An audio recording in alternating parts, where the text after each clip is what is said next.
With Sons of the Forest going into full release, there is bound to be a wave of new players jumping in for the very first time. So here are 50 plus beginner tips for all you players looking to get a head start on your journey.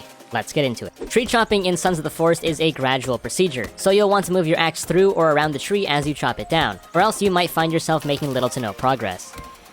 On top of that, trees will always fall in the direction you are looking. Keep this in mind to avoid felling a tree right over your base, as this can cause some pretty significant damage. Don't be afraid to loot literally everything you see. Undiscovered foods are highlighted with a question mark, and trying them for the first time will have you learn whether they are good or not. On top of this, picking up new items will have you unlock new crafting recipes. And there is no encumbrance mechanic, so it's worth stacking up until your inventory is filled. Once you get to that point but find that there are still more items to be looted, consider storing excess on shelves or using the items you already have to craft additional utility. This way you'll stay efficient and always have room for more. Throwing logs can be a great way to quickly clear an area of small shrubs and bushes early on. You can assign weapons and items to specific hotkeys by going into your inventory, hovering over the item you want to assign, and then clicking the corresponding hotkey. Your lighter does not have limited usage and will not run out of fuel, so don't be shy to use it often when in the dark or when lighting up fires. Meds will progressively heal you over time, but these effects will come to a stop if you take any damage in the process. If you're running low on medical supplies, good quality foods such as cooked meat or MREs will also replenish small amounts of health. Make sure to watch your food when cooking it on a campfire as it will eventually burn. And although still edible, it will do less towards your hunger and also diminish your thirst. You can throw logs directly into log holders, making for much more efficient organization. Boxes and crates around the map will be refreshed and refilled with loot whenever you reload the game, making it a pretty good source for certain materials. Using a quick-hitting weapon such as a spear will open crates up much faster than holding the interact key. You can click down the middle mouse button when using the GPS to zoom in and out of the map, making it much easier to identify where exactly you're heading. When next to a body of water, you can command Kelvin to get fish for you, which is easily one of the best and fastest sources of food in the game, and it's completely passive.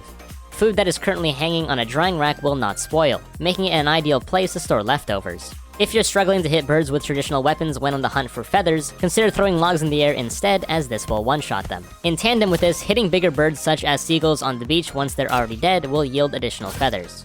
Prioritize aiming for headshots when using the bow, as it will not only one-shot most early game enemies, but it will also cause bigger ones like this guy to fall over when hit, giving you some breathing room during a fight.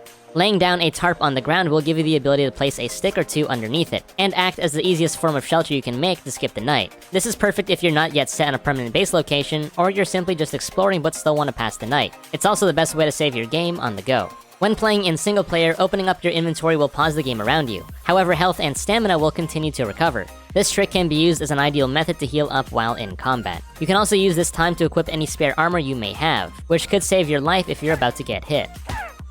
Climb and stand on steep ledges when possible in caves to avoid getting hit by mutants. Then use ranged weaponry or explosives to take them out from a distance. You can use the natural flow of rivers to help you effortlessly transport logs from one area to another. Take a look at your keybinds for dismantling in the settings menu. This will make building a whole lot easier when you've misplaced something, so you don't end up swinging your axe away trying to undo it. Cannibals and mutants are not part of the same family and will attack each other when near. Use this to your advantage when in fights or when clearing out cannibal camps. Muddies won't usually attack unless you've done something to provoke them, so keep this in mind if you're looking to have a few less enemies when you're first starting out. You can throw cannibal bodies on a campfire, hit them with a torch, or use fire arrows to turn them into bones, which can be used to craft various items such as armor. Try to pick up sticks and stones that you need during the warmer seasons, as they will become much harder to find during the winter when snow has covered the land. You can go to sleep at any time you want, just bear in mind that going to bed during the day will have you wake up during the night. Blocking incoming attacks will mitigate the amount of damage you take. Just keep an eye out on your stamina, as each block will deplete it, and once you're out, you'll no longer be able to block. Tapping the block button will allow you to parry. Time this correctly in accordance with an enemy's attack, and you'll not only block it, but you'll also stagger the enemy and open up a nice opportunity to strike back. Cannibals that are wearing armor will take less damage in the areas where the armor is present, so try to aim for parts of the body that are exposed. Most armors in Sons of the Forest work on a hit-by-hit basis, meaning you won't take any damage so long as you're wearing armor, but it will break piece by piece as you get hit. The rate at which it breaks depends on the strength of your armor and the strength of the enemy. You can use the shovel to dig in random areas and find various items such as bones, coins, and skulls, among other things. You can also break coffins around the island and dig up graves for various loot, but I'll leave you to find what lies beneath. Opposed to other forms of light, wall torches are the best, as they are infinitely burning and never need to be relit by the player. Tree stumps that are left after felling a tree will allow it to grow back after some time. Removing it will prevent the tree from ever growing back. Try to keep your thirst, hunger, and energy meters topped up as much as possible, as the lower these 3 attributes become, the lower your overall stamina bar will regenerate to, giving you less freedom when sprinting and to the actions you perform. Other than sleeping, sitting down on player-built structures such as a bench or chair will also regenerate your rest meter, albeit at a much slower rate. Or you can just chug an energy drink and be on your way. Use fresh water to your advantage, as any cannibals or mutants that step into water deep enough will drown. More on that is covered in my advanced tips video, which I'll link at the end. Consider building your base next to a source of flowing water, so that you have a constant supply to drink, even in the winter when larger bodies freeze over. You can throw in the supplies necessary to craft more than one of the same item all at once, and each successive craft will then become faster and faster. Make sure to pick up arrows after using them if you want to conserve resources. You can also ask Kelvin to do this if you're having trouble finding them. Unless he's being a lazy piece of shit. Oh, here we go. That's what he usually does. Radios found across the map can be destroyed to obtain extra circuit boards.